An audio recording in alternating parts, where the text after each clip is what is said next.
Hi, I'm Mia from Transformational Parenting, and I was watching a documentary last night on the life coach Tony Robbins, and in it he redefined ADD as STD, stupid teacher disorder.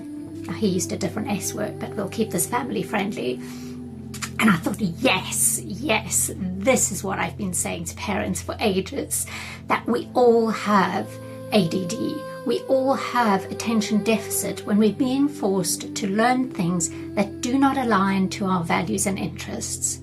So put me in a class on rugby, sorry rugby lovers, but I'm going to be the ADD child. I won't concentrate, I'll get distracted, I'm not going to take in the information. Why? Because I just don't care.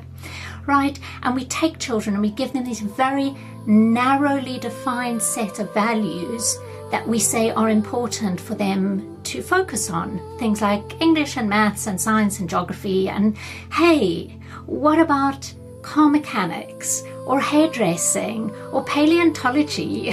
You know, like there's so many things that one could be interested in. Gardening, you know, cake decorating. I don't know what your child's into, but I can tell you they're into something. And when you put them in front of that thing, the ADD disappears, right? Suddenly they're able to focus. So if we want children to focus, we either have to be teaching them what they really want to learn, and that to me is respectful education, or we need to be linking what we want them to learn to what they're actually interested in.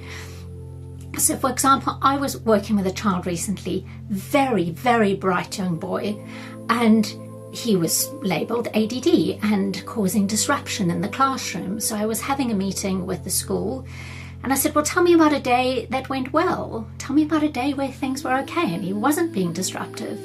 So I'm like, oh, actually there was this one day last week where he was just sitting at a table at the back and he was reading a book on paleontology and he was just focused on that the whole day and he didn't disrupt anything.